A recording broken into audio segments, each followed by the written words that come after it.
No, I'm simply saying that life finds a way.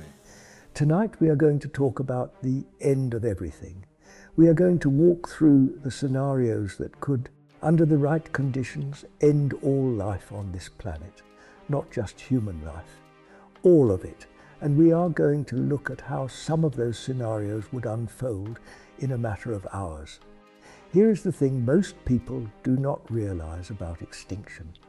When most people imagine the end of all life on Earth, they picture something slow, a gradual warming, a rising sea, a spreading drought. Or they picture something dramatic but survivable, a war. Something that kills most of us but leaves a remnant. Life finds a way, as the saying goes. But the saying is not always true. There are specific physical events, some of them documented, some of them theoretically possible within the known laws of physics, that would not leave a remnant. Events so total and so fast that the question is not who survives. The question is how long the process takes. And in some of these scenarios, the answer is measured in hours.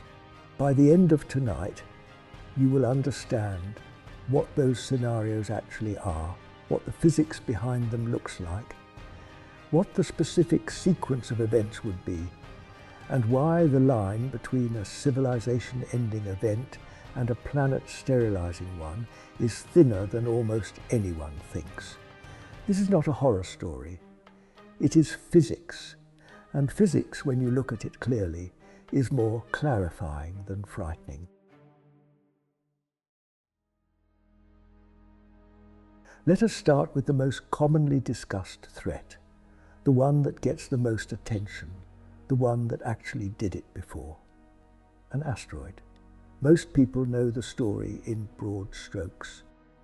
About 66 million years ago, a rock from space hit the Earth and the dinosaurs went extinct. That is the version we all learned. But the details of what actually happened that day, and in the hours and weeks that followed, are specific enough that they change the picture completely. The object was somewhere between 10 and 15 kilometers in diameter. Put that in physical terms. Mount Everest is about 8.8 kilometers tall. The asteroid that hit Earth was taller than the highest point on our planet, measured as a sphere flying through space. It was traveling at roughly 20 kilometers per second, 72,000 kilometers per hour. A commercial jet flies at about 900 kilometers per hour. The asteroid was moving 80 times faster than a cruising aircraft. At that speed, it would travel from Los Angeles to New York City in about 5 seconds. When something that large and that fast hits the atmosphere, it does not slow down the way a smaller object does. It punches through the atmosphere as if it is not there. The air beneath it compresses so violently that it heats to temperatures exceeding 50,000 Kelvin, roughly 9 times hotter than the surface of the Sun. The ground and the asteroid itself vaporize simultaneously. In the first second of impact, everything within a radius of several hundred kilometers is simply removed. Not destroyed, removed, vaporized into plasma. The crater left at Chicxulub on the Yucatan Peninsula in Mexico is about 180 kilometers across. The explosion itself was equivalent to roughly 100 teratons of TNT, that is 100 times a trillion tons of explosive force. The largest nuclear weapon ever detonated, the Soviet Tsar bomber, tested in 1961, released about 50 megatons of force. The Chicxulub impact was about 2 million times more powerful than the Tsar bomber. 2 million. In the first 2 hours after the Chicxulub impact, here is what happened.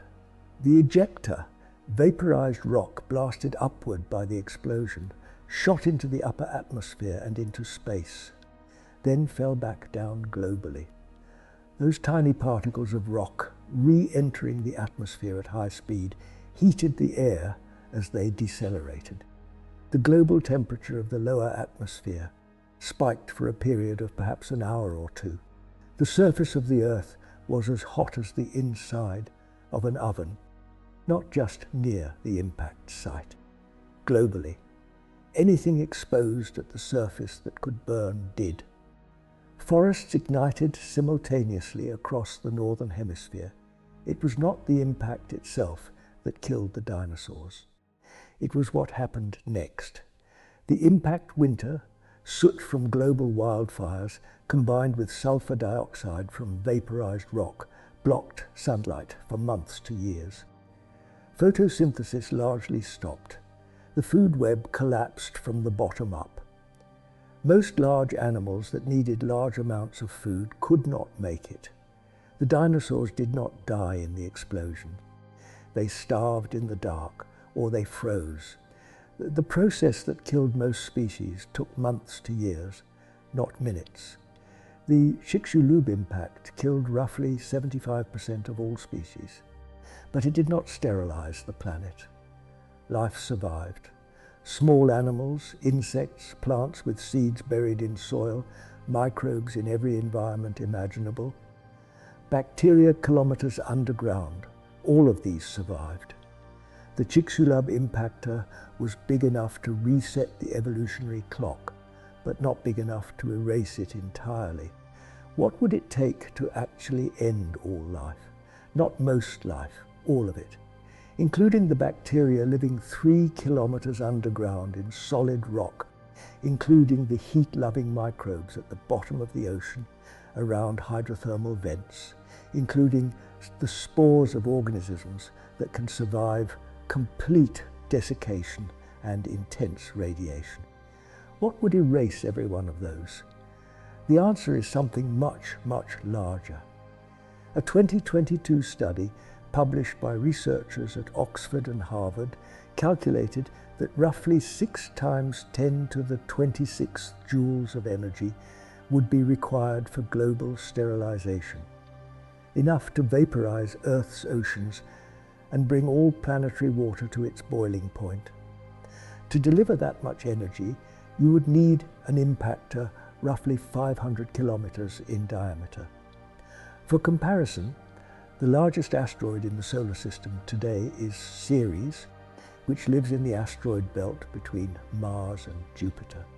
Ceres is about 940 kilometers across, something the size of Vesta or Pallas, the second and third largest asteroids, hitting Earth at 20 kilometers per second would do it. The energy released would be about 3 times 10 to the 30th joules. To put that in physical terms, the Sun radiates that much energy in about 8 minutes. This impact would release it all at once at one spot on the Earth's surface. Everything we know about the physics says that an impact of this size would end life completely, not by blocking the Sun, but by vaporizing the ocean and heating the entire solid crust to temperatures incompatible with any known life. The bacteria in the deep rock would be cooked. The organisms at the ocean floor would be boiled and then dried. The spores in the soil would be incinerated. The process would take days to fully play out. But within the first 2 hours after impact, the global temperature would have climbed to levels where no known organism could survive. Is this scenario possible today? Could something 500 kilometers across hit Earth? The short answer is no, not in any plausible near-term scenario. We have surveyed the solar system well enough to know that no object this large is on a collision course with Earth. The large objects in the solar system are in stable orbits. An orbit would have to be dramatically perturbed to send something this large toward us. And the most realistic pathway, a gravitational interaction with Jupiter, can redirect smaller objects, but not easily redirect something as massive as what we are describing. This particular threat is well off the near-term risk table, but it is worth understanding that this exact thing happened to Earth once before. About 3.9 billion years ago, during the late heavy bombardment, the inner solar system was being pelted by a sustained barrage of very large objects.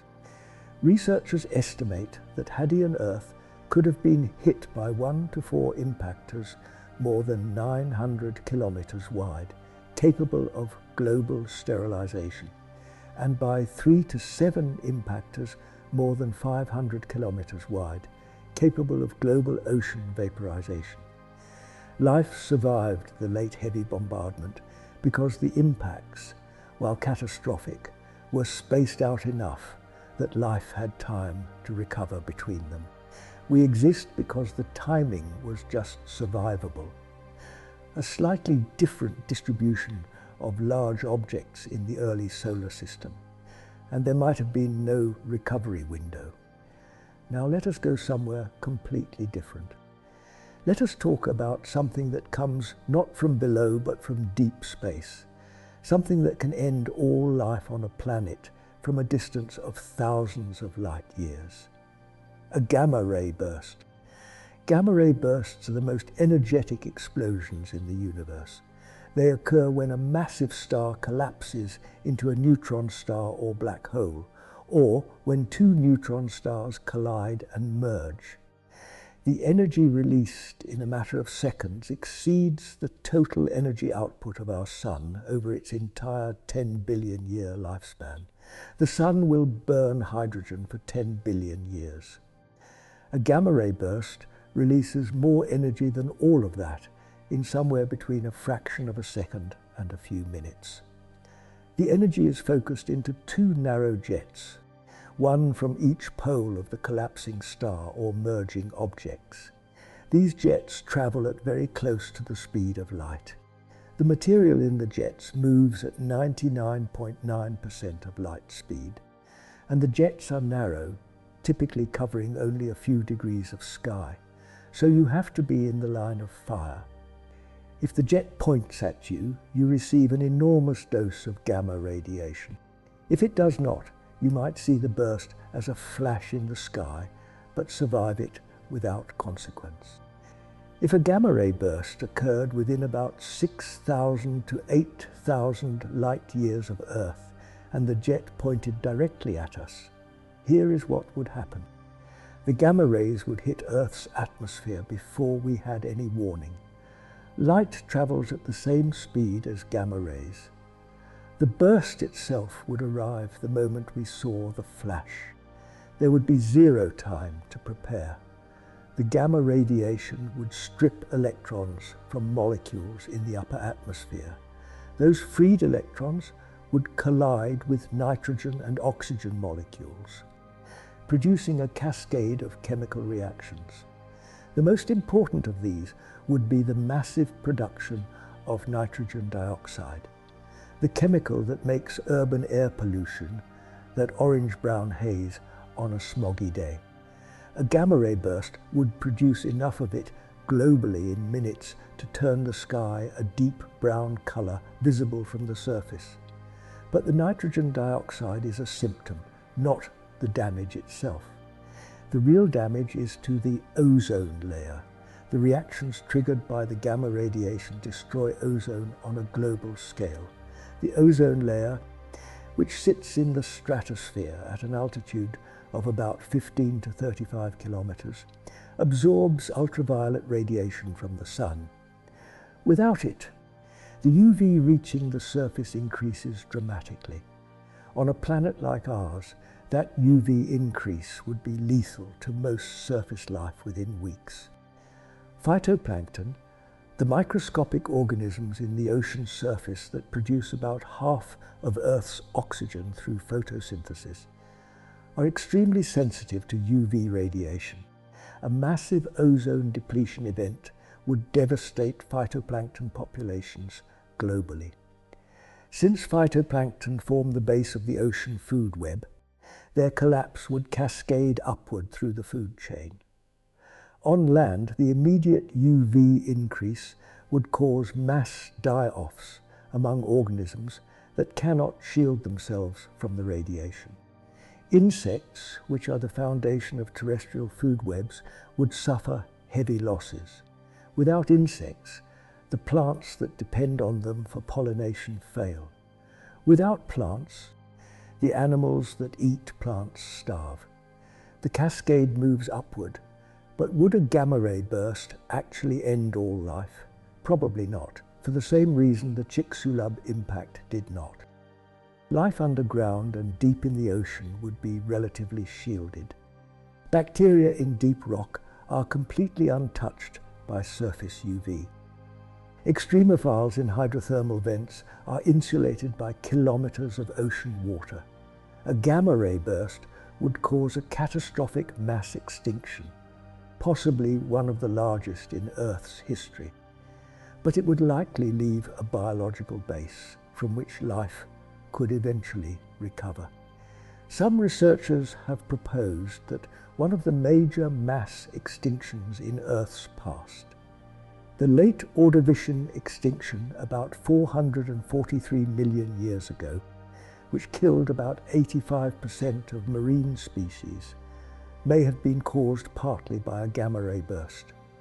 The evidence is indirect, but the pattern of extinction, which preferentially hit shallow water organisms and was associated with ozone depletion signatures, is consistent with what a gamma ray burst would cause. Now, what about a nearby supernova, not 6,000 light years close, really close? A supernova at 25 to 30 light years from Earth would be a civilization-ending event. At that distance, the burst of radiation would deliver a dose to Earth's surface far exceeding the lethal threshold for essentially any organism. The ozone layer would not just be depleted, it would essentially cease to exist for an extended period. The UV flux at the surface would be roughly 100 times its current level. At that intensity, sunlight itself would be lethal, not gradually, quickly, but a supernova close enough to actually sterilize the planet entirely, meaning close enough to kill even deep subsurface life through radiation penetrating kilometers of rock, would need to be within a few light years of Earth. There are currently no stars massive enough to go supernova within that distance. Betelgeuse, the red supergiant at Orion's shoulder that people discuss as a supernova candidate, is about 700 light years from Earth, close enough to put on an extraordinary light show, but not close enough to harm us at the surface. There is another category of object that a supernova can leave behind: magnetars. A magnetar is a neutron star with an extraordinarily powerful magnetic field. A neutron star is the collapsed core of a massive star, roughly the size of a city, but containing more mass than our Sun. A teaspoon of neutron star material would weigh about 900 million tons. A magnetar has a magnetic field about 1 trillion times stronger than Earth's. If a magnetar were placed where the Moon is, about 384,000 kilometers from Earth, the magnetic field would pull the iron out of your blood from that distance. You would not need to be near it. The field would reach you here from the Moon's distance. Magnetars occasionally undergo what is called a starquake, a sudden rearrangement of the crust caused by the buildup of magnetic stress. In 2004, a magnetar called SGR 1806-20, located about 50,000 light years away on the other side of the Milky Way, underwent a giant flare.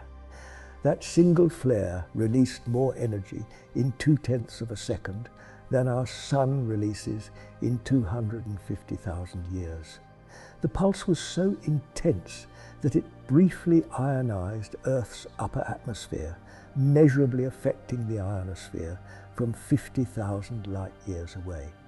If that magnetar were 10 light years from Earth rather than 50,000, the flare would have stripped away a substantial portion of the atmosphere.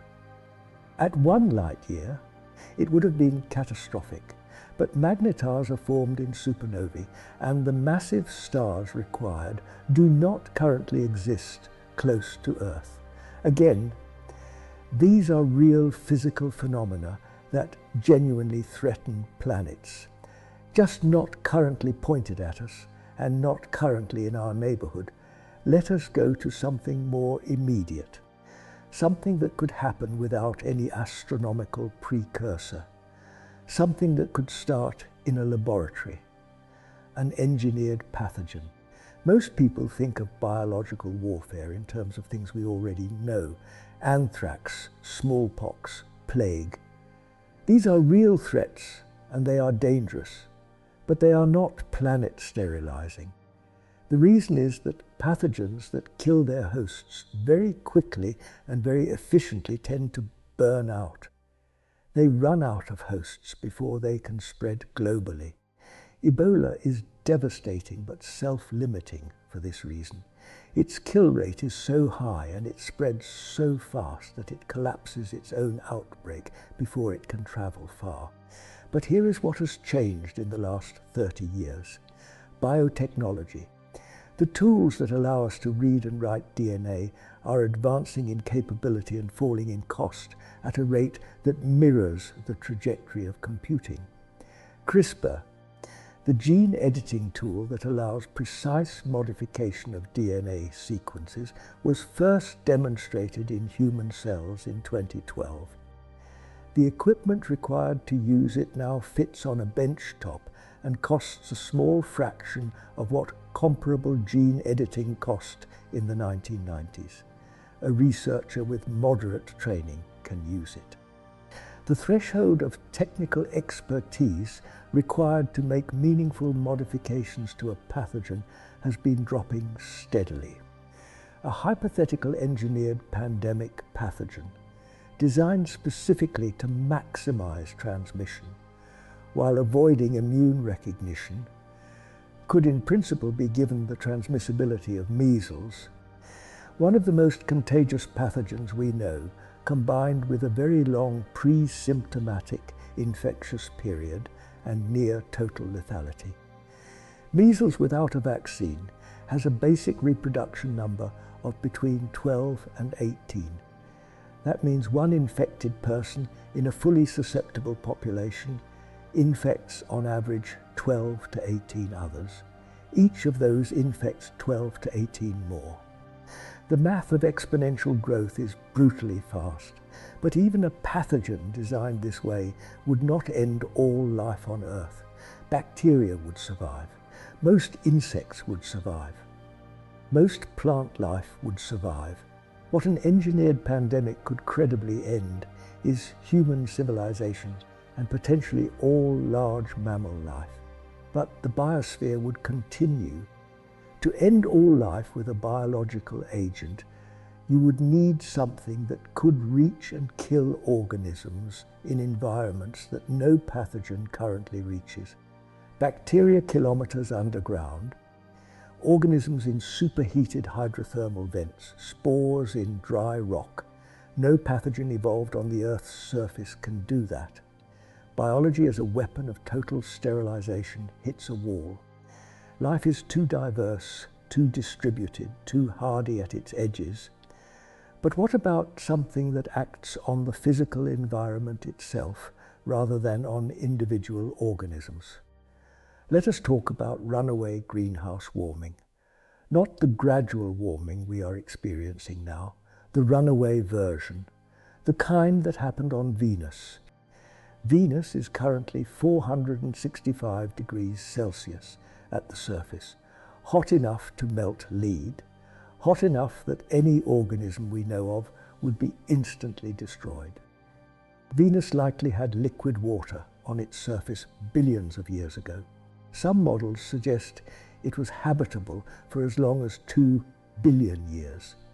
Then something pushed the climate over a threshold. The greenhouse effect became self-reinforcing. More heat meant more water evaporation. More water vapor meant a stronger greenhouse effect.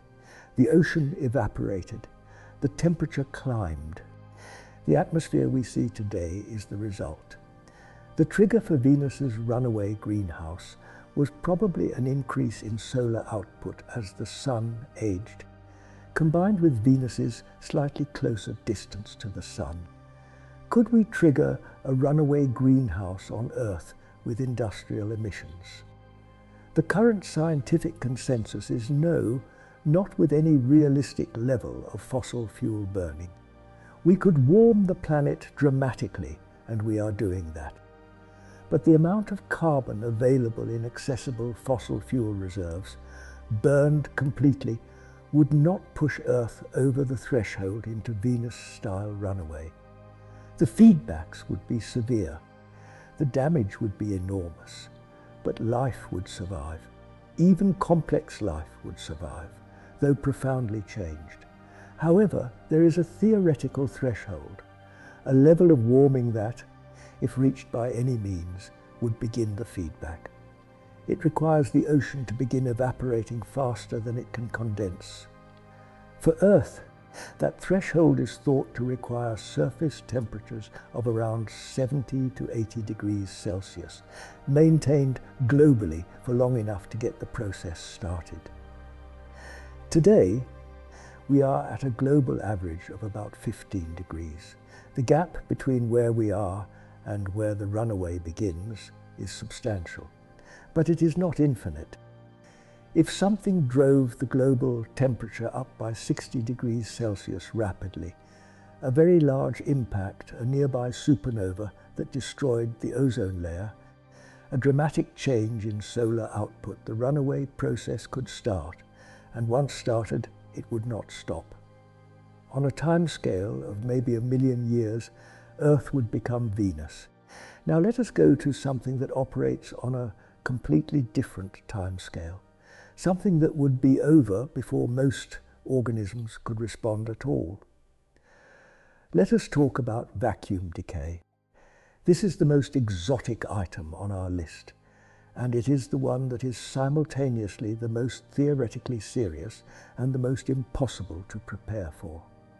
In quantum field theory, the vacuum, meaning empty space itself, has an energy state, and in our current universe, physicists believe the vacuum might be in what is called a metastable state, not the lowest possible energy state, a local minimum. Like a ball resting in a dip partway up a hill, the ball is stable in the sense that small disturbances do not knock it out. But if something gave it enough energy, it could hop over the edge and roll all the way down to a lower state. In this analogy, the dip is our current universe, and the lower state, the one at the bottom of the hill, is a completely different configuration of the laws of physics. In this lower state, the fundamental constants of nature, the mass of the electron, the strength of the electromagnetic force, the character of the weak nuclear force, would all be different, not slightly different, completely different, in ways that would make chemistry as we know it impossible. The atoms that make up matter would not hold together in the same way. Nuclei would have different binding energies. Molecules as we know them simply would not form. The discovery of the Higgs boson at CERN in 2012 gave us the data to evaluate this question. The Higgs mass, about 125 gigaelectronvolts, combined with the top quark mass of about 172.56 gigaelectronvolts, places our universe in the metastability zone. The electroweak vacuum appears to be a false vacuum. Its estimated lifetime is roughly 10 to the power of 790 years, a number so large it makes the current age of the universe at 13. 8 billion years look like a rounding error. The probability of spontaneous vacuum decay in any given region of space during the age of the universe is effectively zero.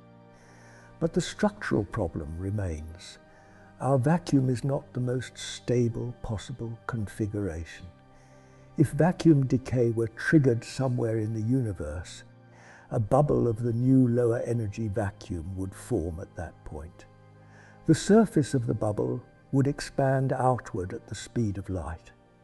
Exactly the speed of light, not slower, not faster. And inside the bubble, the laws of physics would be different. Everything the bubble passed through would be instantly converted to whatever matter can exist in the new state, which is likely very little, if anything. The bubble would be completely undetectable until it arrived. Because it travels at the speed of light, there is no signal, no warning, no precursor wave that could outrun it. The moment you could observe it coming is the moment it arrives. And in the moment it arrives, every atom in your body is reorganized according to a different set of physical laws. There is no experience of it, no sensation. The process is faster than any biological or physical signal could propagate through matter.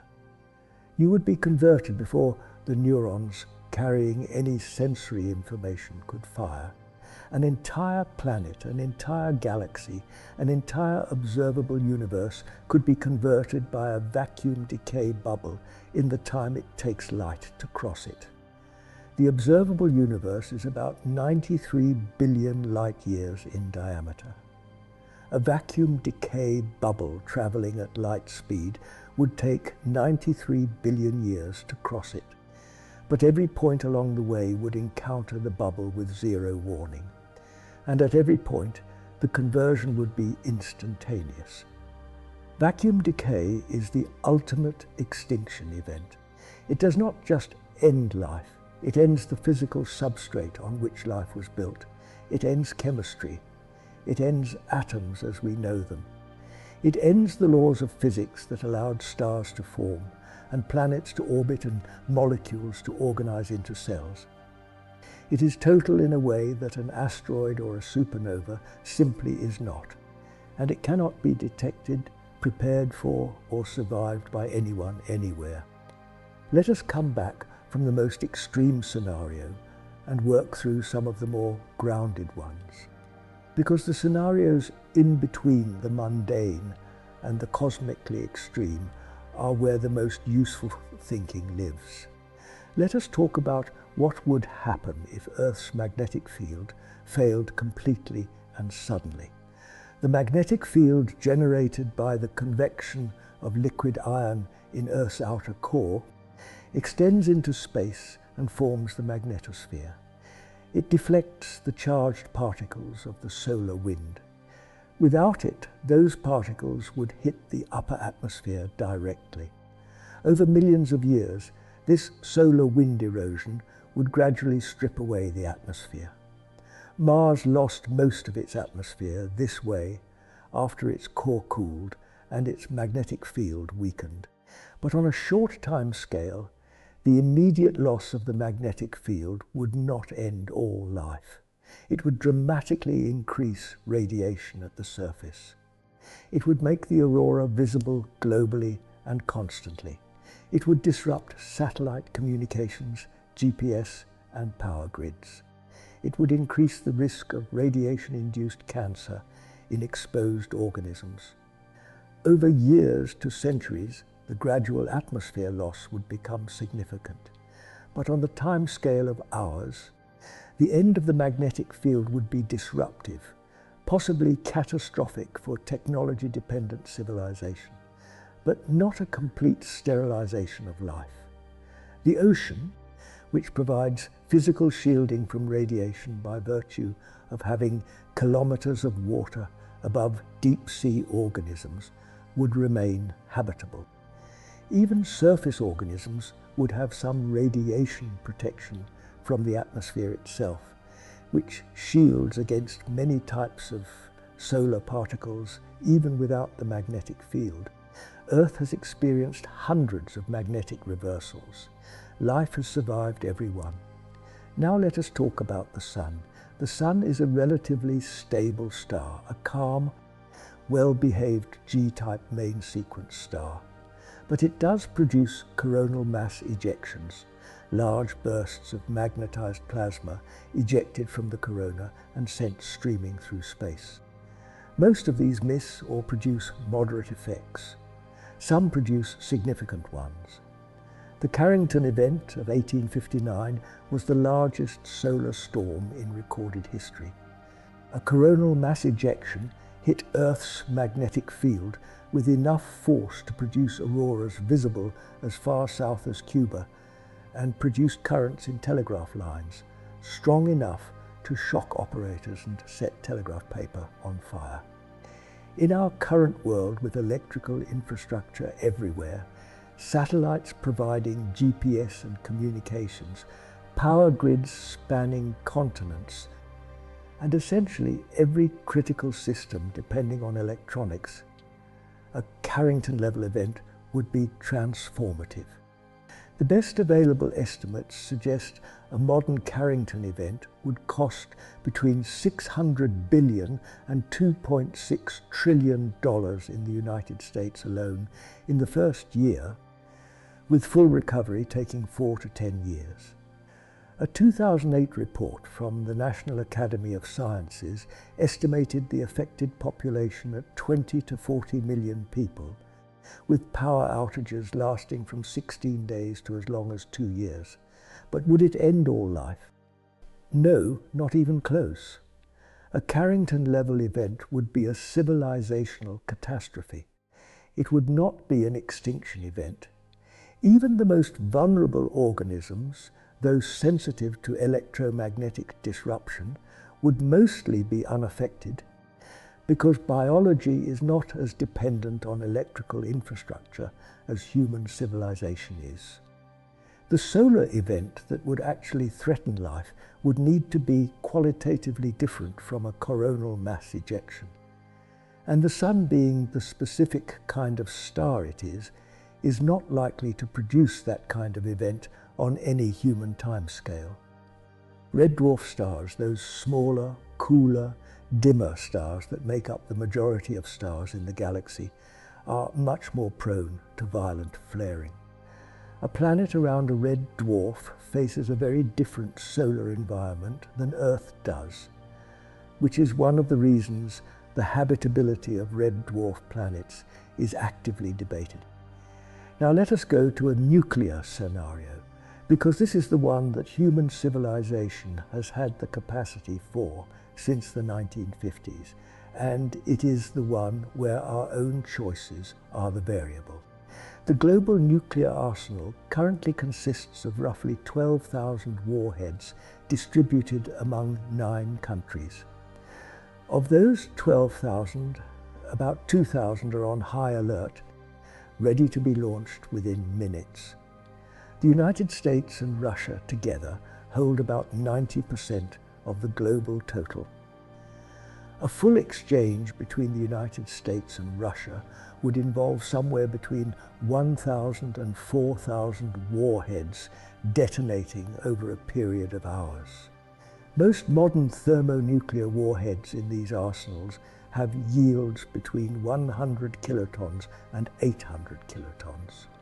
For comparison, the bomb dropped on Hiroshima yielded about 15 kilotons and killed roughly 140,000 people in a city of 350,000. A modern 475 kiloton warhead is over 30 times more powerful, detonated over a large city. It would level buildings across a radius of several kilometers and cause severe damage across a radius of roughly 20 kilometers. After the immediate blast and fire from a large-scale nuclear exchange, the secondary effects would dominate. Nuclear winter, the firestorms from burning cities would inject enormous quantities of soot into the upper atmosphere. Estimates from climate models suggest that a full-scale nuclear exchange between the United States and Russia could inject somewhere between 50 and 150 million tons of soot into the stratosphere. Once there, stratospheric soot is difficult to remove. It does not rain out. It stays for years. The resulting reduction in sunlight would be severe. Temperature drops of 5 to 15 degrees globally, agricultural production collapsing for years, the growing season shortened or eliminated across much of the northern hemisphere. Estimates for total deaths in a large nuclear exchange, including the famine and disease that follow, run to several billion people, most of humanity, within the first few years. But would a nuclear war end all life? No, almost certainly not. Nuclear winter would be the worst environmental catastrophe in human history. But the organisms that survived the Chicxulub impact would survive nuclear winter too. The soot would eventually clear. Temperatures would eventually recover. Deep ocean life would be essentially unaffected by the surface cooling. Soil microbes would survive. Insects in sheltered environments would survive. The seeds of plants buried in soil can remain viable for decades under adverse conditions. A full nuclear exchange could potentially end human civilization. Not humanity as a species necessarily, but the complex, interconnected, technology-dependent civilization we have built. Now let us talk about the system's failure scenario, the risk that comes not from a single catastrophic event, but from the compounding of multiple stresses simultaneously. The 5 major mass extinctions in Earth's history were not all caused by single events. The Permian extinction, the worst one, involved multiple simultaneous stresses. Volcanic activity from the Siberian traps warming the planet and acidifying the ocean, reduction in ocean oxygen from disrupted circulation, massive release of methane from seafloor deposits. These were not sequential events. They fed on each other. The warming caused by the volcanism destabilized the methane.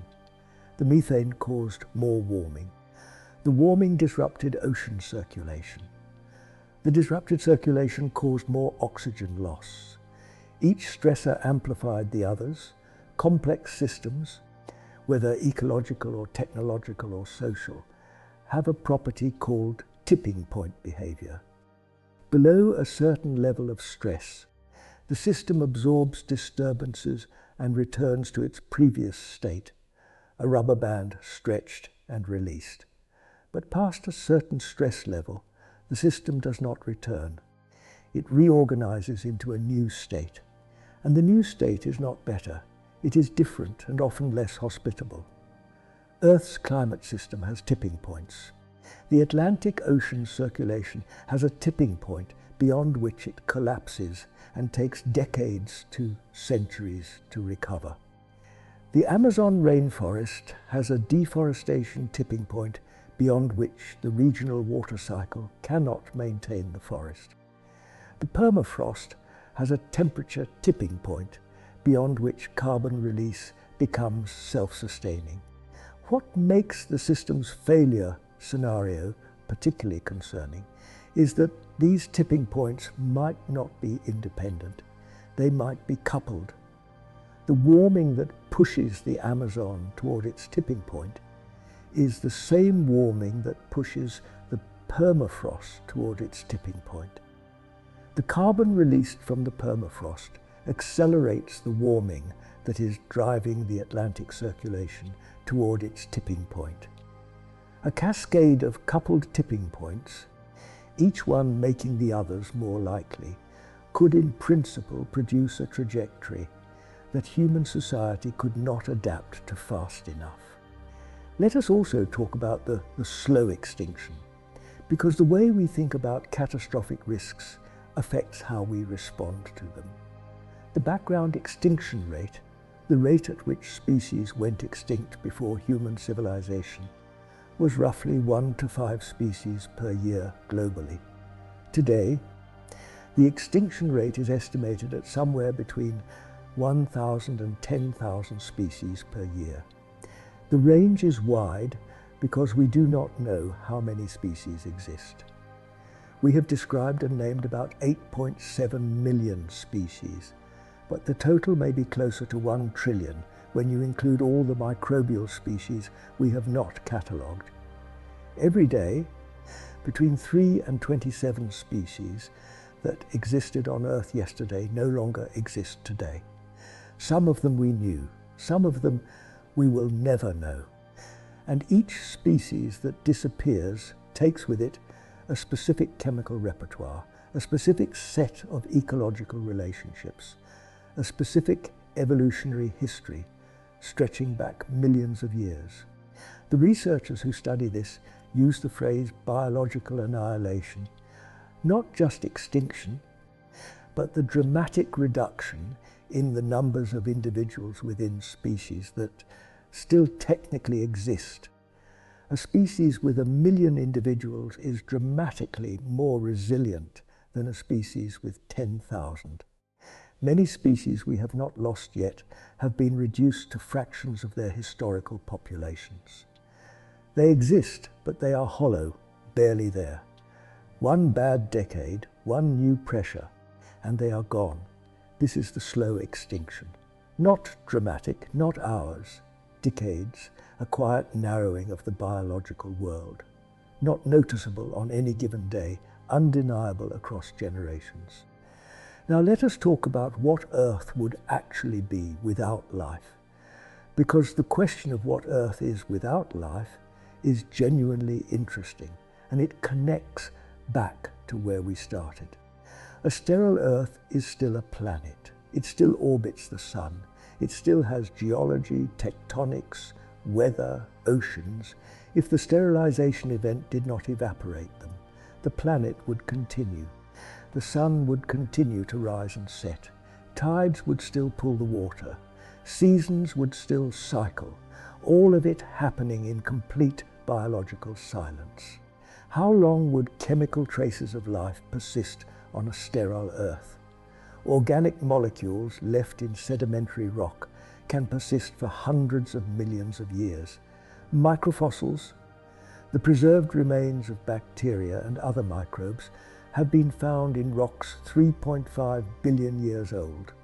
The chemical signatures of biological activity, specific ratios of carbon isotopes, the presence of certain organic compounds would persist in rock for geological timescales. A geologist from another world arriving at a sterilized Earth 100 million years after the sterilization might be able to read the rocks and say, something lived here, something with carbon-based chemistry, something complex, but the active evidence, the things that make Earth obviously alive from orbit, would vanish relatively quickly. The oxygen in the atmosphere is produced by life. Without photosynthesis, the atmospheric oxygen would react with surface minerals and be consumed within a few million years. The atmosphere would shift toward nitrogen and carbon dioxide, more like Mars, more like Venus in composition. Without oxygen, the ozone layer would disappear. UV radiation would reach the surface freely. The planet that resulted would not be Mars. Mars is cold and dry, partly because it is farther from the sun. A sterilized Earth would still be close to the sun, still have most of its mass, still have its magnetic field maintained by the convecting iron core, which does not care whether anything lives on the surface. It would be warmer than Mars, geologically active, volcanic, but lifeless. A warm, geologically active, lifeless rock with a thin atmosphere. Something we do not have a good example of in the solar system. A novel category of planet, James Lovelock, the British scientist who developed the Gaia hypothesis in the 1970s, was making exactly this point. Not that Earth is literally alive as an organism, but that the chemistry of Earth's atmosphere and oceans and soils cannot be explained by geology alone. It requires the active participation of the biosphere. The planet and its life are a coupled system. Change one and you change the other. Remove one and the other becomes something else entirely. This is why the loss of life on Earth is not just a biological tragedy. It is a planetary transformation. And there is one more thing worth sitting with before we close. The fact that life in its 3.8 billion year run on this planet has survived everything the universe and the planet have thrown at it.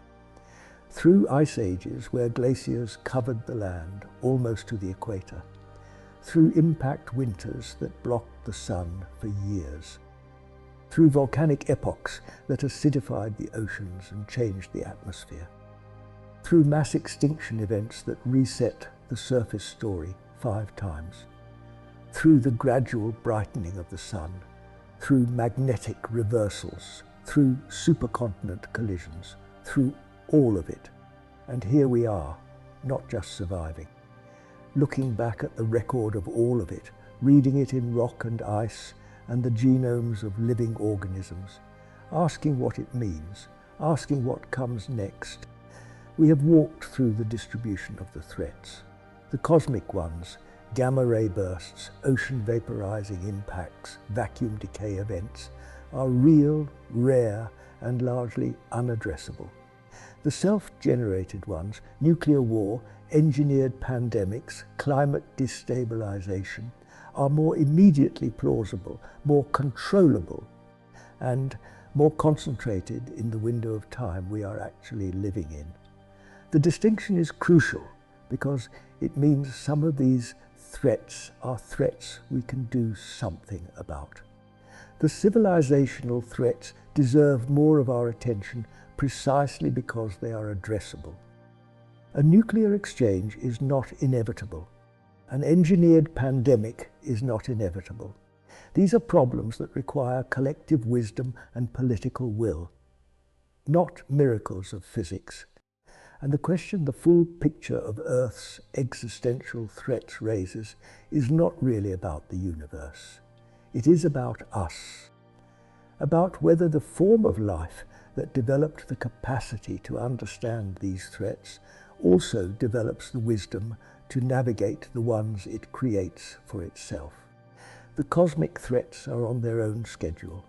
The civilizational threats are on ours. Sleep well.